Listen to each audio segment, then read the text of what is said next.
नमस्कार जय हिंद दोस्तों, स्वागत है एक बार फिर से आपका अपने यूट्यूब चैनल स्टडी नीड्स पर। दोस्तों, काफी बार आपने सुना होगा या देखा होगा कि पैसा डॉलर के मुकाबले कमजोर हुआ है या फिर कभी कभी डॉलर के मुकाबले मजबूत हुआ है।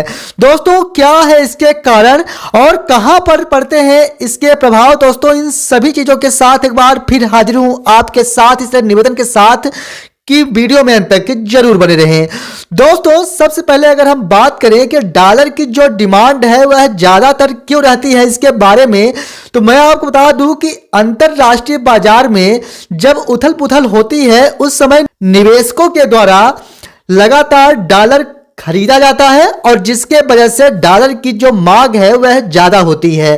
अब दोस्तों, बात आती है कि पैसा कमजोर किस कारण से हुआ करते हैं, तो इसके मुख्य वजह हुआ करते हैं कि जब डॉलर की डिमांड लगातार बढ़ जाती है तो उस समय रुपए की जो कीमत है उस पर स्पष्ट असर दिखाई देने लगता है। क्या दिखाई देने लगता है इसके बारे में भी हम वीडियो के अंत में समझेंगे। अब बात आती है कि रुपए की जो तुलना है वह डॉलर से ही क्यों की जाती है इसके बारे में। दोस्तों, जैसा कि आप जानते हैं कि द्वितीय विश्व युद्ध के दौरान हुए ब्रेटन वुड्स एग्रीमेंट में इस समझौते में न्यूट्रल ग्लोबल करेंसी बनाने का प्रस्ताव रखा गया था और उस प्रस्ताव में युद्धग्रस्त पूरी दुनिया में अमेरिकी जो डॉलर है यह आर्थिक तौर पर मजबूत उभर कर आई थी और इसी कारण अमेरिकी डॉलर को दुनिया का रिजर्व करेंसी के रूप में चुना गया और पूरी दुनिया का करेंसी के लिए डॉलर को एक मापदंड के रूप में चुन लिया गया।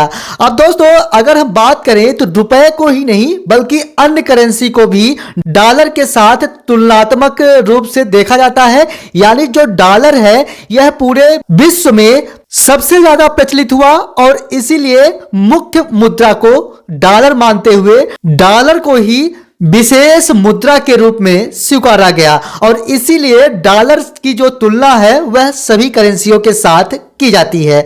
अब दोस्तों, मैं अगर बात करूं आपके साथ कि डॉलर और रुपए में किस प्रकार से गिरावट आता है और इसका किस प्रकार से प्रभाव पड़ता है इसके बारे में, तो जैसे मान लीजिए कि एग्जाम्पल के तौर पर समझे कि अमेरिका के पास 8,000 रुपया है भारत का और भारत के पास $100 ही मात्र है। अगर आज ही की स्थिति में देखा जाए जबकि जो डॉलर यानी $1 बराबर अगर 80 रुपए है, तो अगर इसे लेकर माना जाए तो अमेरिका की जो करेंसी और भारत की जो करेंसी है वह उसका बैलेंस सेम है, यानी दोनों एक बराबर है। लेकिन अब एक सपोज कीजिए कि अगर अमेरिका से कोई वस्तु खरीदनी हो तो हम क्या करेंगे कि एग्जाम्पल के तौर पर समझे कि हम $10 की कोई चीज अमेरिका से खरीद रहे हैं। उस स्थिति में हमारे पास 100 की जगह मात्र $90 ही शेष रह जाएंगे। अब इस स्थिति में 8,000 रुपए अमेरिका के पास तो पहले ही थे, अब मिलाकर $10 और हो गए और $10 यानी आज की स्थिति में अगर देखा जाए तो हुआ 800 रुपए, यानी अब जाकर अमेरिका के पास 8,800 रुपए हो चुके हैं। यानी अब अमेरिका की जो करेंसी है वह भारत के अपेक्षा ज्यादा मजबूत है और इसी कारण से यहां पर भारत की जो मुद्रा है वह कमजोर स्थिति में हो गई। अब दोस्तों, यहीं से डॉलर की अपेक्षा जो रुपया है वह कमजोर हो जाता है। अब दोस्तों, जैसा कि हमने अभी आपसे कहा कि काफी लोगों के द्वारा क्या जाता है कि जब देखा जाता है कि रुपयों में लगातार गिरावट आ रही है तो डॉलर को खरीदा जाता है और जिससे भारत की जो करेंसी है लगातार कमजोर होती चली जाती है। अब दोस्तों, अगर हम बात करें आपके साथ कि डॉलर मजबूती से किसे फायदा होता है, तो आईटी क्षेत्र पर निश्चित तौर पर इसका काफी तेजी से प्रभाव पड़ता है, जिससे आईटी क्षेत्र पर कार्य कर रहे सभी एम्प्लॉयज को यहां पर फायदा होता है। साथ ही में दवा निर्यातक क्षेत्र में भी इसका काफी प्रभाव देखने को मिलता है, साथ ही में कपड़ा क्षेत्र में भी इसका प्रभाव देखने को मिलता है। और दोस्तों, जैसे पेट्रोलियम जैसी चीजों के लिए भी यहां पर अंतरराष्ट्रीय मुद्रा ही प्रभावित करती है। तो दोस्तों, उम्मीद करूंगा कि आज इस वीडियो के साथ आप पूरी तरह से संतुष्ट हुए होंगे।